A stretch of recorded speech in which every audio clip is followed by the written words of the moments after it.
Soy Diego Saavedra, especialista del programa Gobernanza y Gestión Ambiental de Derecho Ambiente y Recursos Naturales DAR.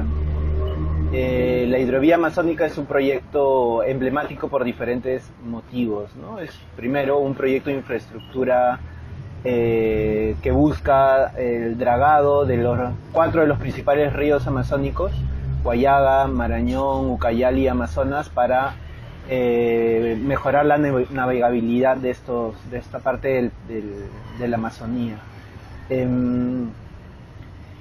Además de ser un proyecto de infraestructura, la primera hidrovía en el Perú, es el primer proyecto que pasó de infraestructura por un proceso de consulta previa para pueblos indígenas, y también la primera APP que pasó por proceso de consulta previa, ¿no? Entonces esos elementos la convierten en un proyecto emblemático. Quizás la consulta previa de este proyecto ha dejado y nos sigue dejando no solo lecciones, sino varios desafíos ya identificados hace más de 2 años de culminado este proceso. Uno tiene que ver específicamente con la visión de desarrollo que tienen los pueblos indígenas y su visión específica sobre lo que significa la conectividad.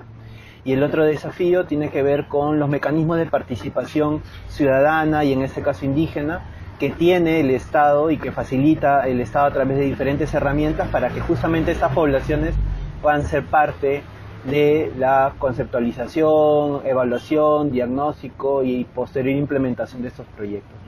Entonces, en relación a la primera, fueron 14 pueblos indígenas los involucrados en el proceso, más de 400 comunidades nativas, y permitió de alguna forma poner sobre la mesa la discusión de cómo se ven los ríos y cómo se entienden los ríos de nuestra Amazonía, no solo como vías de comunicación, sino como seres vivos, ¿no? Tanto desde un enfoque ecosistémico como también desde un enfoque intercultural. ¿Cuál es la importancia de los seres de río para los pueblos indígenas?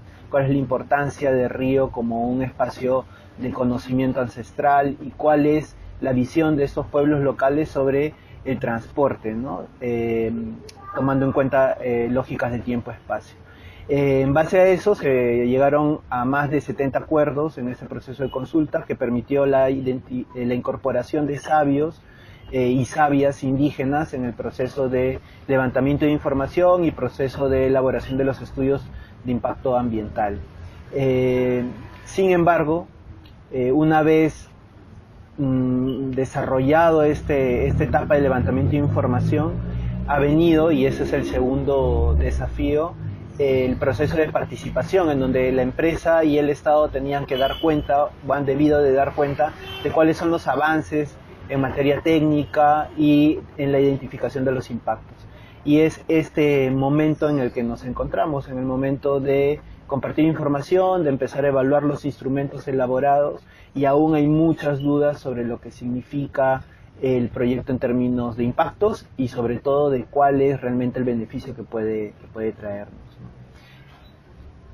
Entonces, por el momento en el que nos encontramos en el proyecto, definitivamente las lecciones que se vivieron dentro del proceso de consulta y en el proceso inicial de diálogo implican y exigen la participación de diferentes sectores del Estado, además de iniciativas que se han venido activando desde sociedad civil en coordinación con los pueblos indígenas. Una es, por ejemplo, la necesidad de poder evaluar el cumplimiento de los mecanismos de participación, tratar de hacer un recojo de información de cómo se han desarrollado los talleres informativos, si realmente se ha cumplido con el enfoque intercultural, si realmente se ha podido responder a las preguntas que plantean los pueblos locales, tanto indígenas como colonos o ribereños, y también poder dar a conocer cuáles son de estas preguntas, de estos aportes, los más importantes para el titular del proyecto, para el Estado, y cuáles de ellos van a ser incorporados en los estudios técnicos a presentar, ¿no? Entonces, hasta el mes de febrero del 2019, la evaluación que las organizaciones regionales han presentado sobre el cumplimiento de estos talleres presenta algunas observaciones, ¿no? No se ha podido identificar cuáles son los saberes indígenas más importantes para ser incluidos en el estudio de impacto ambiental.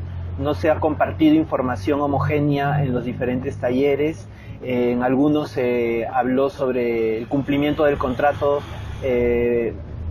identificando los 13 puntos de dragados que este documento señala. En otros se mencionó que podía haber más dragados, en otros que no iba a haber dragado. Entonces estas observaciones presentan preocupaciones de cara a la siguiente etapa de la participación, que es la etapa de las audiencias públicas. Entonces hay un seguimiento permanente de parte de sociedad civil, hay espacios de coordinación con los pueblos indígenas y se han construido varios documentos, cartas, informes que han sido presentados a las autoridades, ¿no? Entonces, quizás como mensaje final tenemos de que necesitamos primero fortalecer los mecanismos de participación ya existentes.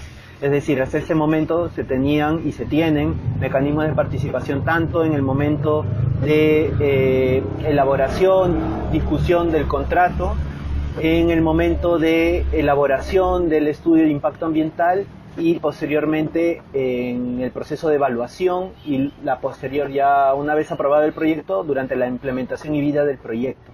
Entonces esos tres momentos son muy importantes mantenerlos, fortalecerlos, ya que la participación de la gente no se puede limitar, y de la ciudadanía en general, solamente al momento de evaluación y otorgamiento del derecho, sino en el cumplimiento de los compromisos que tiene toda empresa del sector privado, incluso estatal, en base a los instrumentos de gestión ambiental, compromisos sociales adquiridos, ¿no? Entonces la participación debe de ser fortalecida también durante toda la vida del proyecto. Hay mecanismos que se están tratando de fortalecer en su seguimiento e implementación, como los mecanismos de vigilancia y monitoreo. Es algo aún por seguir trabajando, y como mencionábamos, seguir contribuyendo a un diálogo activo y permanente entre el Estado, en este caso el SENACE, el Ministerio de Transporte, los pueblos indígenas y el sector privado encargado de la implementación del proyecto.